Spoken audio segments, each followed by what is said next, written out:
जितनी खुशी और इंतज़ार सबके आने का होता है, उतना ही दुःख और बुरा लगता है जब सब वापस अपने-अपने काम पर जा रहे होते हैं। राम राम जी सभी को। मेरा नाम खुशी है और ये है बर्थडे के अगले दिन का व्लॉग। यहाँ पे मैं सुबह-सुबह धनिया पानी गरम कर रही थी और दूसरी तरफ भाभी सब्ज़ी बना रहे थे। सुबह का माहौल कुछ ऐसा था कि मम्मी-पापा पूजा कर रहे थे, आज मंगलवार था और मम्मी-पापा पूजा करने के तुरंत बाद यहाँ से निकलने वाले थे पापा के बेस्ट फ्रेंड की बेटी की शादी में। जब हम छोटे होते ना तो हम ये चीज़ नहीं समझ पाते कि हमारे मम्मी-पापा हमारे लिए क्या-क्या खर्च कर रहे हैं। अपने सपने छोड़ रहे हैं, अपनी उम्मीदें छोड़ रहे हैं, अपने ऊपर खर्च करना छोड़ रहे हैं, हर एक चीज़ छोड़ रहे हैं। क्यों? ताकि उनका बच्चा हर एक चीज़ में बेस्ट चीज़ पा सके, कपड़ों से लेके पढ़ाई से लेके हर एक चीज़। और अगर उसके बाद वो बच्चा बड़ा होके ये पूछते अपनी ज़िंदगी ढूँढते-ढूँढते कि आप लोगों ने मेरे लिए किया ही क्या है? कसम से बता रही हूँ, सबसे वर्स्ट वही लगता होगा। मम्मी पापा ने पूजा ख़त्म करी और उसके बाद उनको थोड़ा काम से कहीं बाहर जाना था और वो काम करके तुरंत ही वापस आ गए थे। उसके बाद इन लोगों को निकलना था थावे माता के। तो जो यूपी बिहार से हैं उनको ज़रूर पता होगा कि थावे माता एक बहुत प्रसिद्ध माता है हमारे यहाँ की। तो मम्मी जब आते हैं या पापा जब आते हैं वहाँ पे दर्शन करने ज़रूर जाते हैं। और यहाँ पे वो लोग शादी के लिए और थावे माता के लिए निकल रहे थे और अगले दिन उनको वापस आना था। और जैसे ही वो लोग शादी से वापस आएंगे तो मम्मी जम्मू को निकल जाएंगी, पापा राजस्थान को और मेरे प्यारे पतिदेव आज ही निकल रहे हैं दिल्ली के लिए। तो सब अपने अपने काम पे वापस जा रहे हैं। और एक बात ये भी है कि एक इंसान वर्किंग होना तो उसको घर पे बिठाना बहुत डिफ़िकल्ट टास्क होता है, नहीं बैठ पाते हैं वो लोग ज़्यादा टाइम तक। तो आज दोपहर के खाने में राजमा बना था।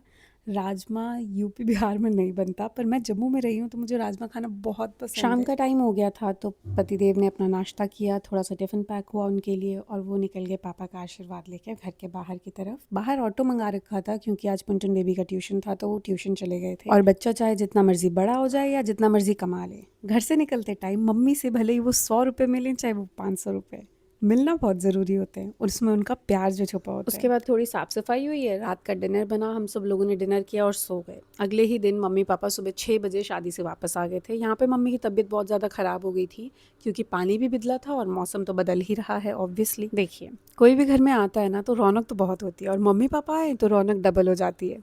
तो यहाँ पे मम्मी पापा गप्पे मार रहे थे और बात करते करते उनको याद आया कि उन्होंने शादी की वीडियो आज तक देखी ही नहीं है। फिर यहाँ पे शादी की वीडियो लगाई मैंने और उसके बाद वो लोग बहुत रोए हैं। जो मर्जी बोल लो, एक बच्चा पाल पोस के बड़ा करके किसी और के घर में देना आसान काम तो नहीं होता, ना उस बच्चे के लिए ना उसके मम्मी पापा के लिए। देखते ही देखते पता भी नहीं चला और अगला दिन हो गया और मम्मी पापा के जाने की तैयारियां शुरू हो गई। पापा ने अपना सामान पैक किया, पापा की सुबह 7 बजे की ट्रेन थी तो पापा वहाँ के लिए जाने लगे। पापा सबसे मिले, मम्मी को देख रहे थे कि मेरी सासू माँ कहाँ पर है। वो सासू माँ पहले ही गेट पे इंतजार कर रही थी। पापा ने मत्था टेका और मत्था टेक के बैग लिया और चल पड़े। पुंटन बेबी पापा को छोड़ के आए थे स्टेशन तक और इसी मोमेंट से मेरा दिल छोटा होने लग गया क्योंकि ऑब्वियसली जितनी खुशी मुझे आने पे हुई थी उन लोगों की, उतना दुख तो मुझे उनके जाने पे ज़रूरी होगा। पापा ने सबको बाय बोला और बाय बोल के पापा चले गए स्टेशन की ओर और यहाँ पे दूसरी तरफ मम्मी ने अपनी तैयारी शुरू कर दी, अपना सामान पैक करना शुरू कर दिया और उनको थोड़ा जल्दी निकलना पड़ा, उनको थोड़ा काम था कहीं और भी। फिर वो लोग भी टाइम पे निकल गए। मम्मी ने पापा मम्मी का आशीर्वाद लिया। पुंटन बेबी और लक्की बेबी को थोड़े से तुरतुरे के पैसे देके मम्मी निकल गए अपने सफ़र पर। मम्मी निकले हैं जम्मू की तरफ तो उनको अभी 24 घंटे लगेंगे, पापा को भी 24 घंटे ही लगे हैं पहुंचने में घर पे और पतिदेव तो ऑलरेडी पहुंच ही चुके हैं।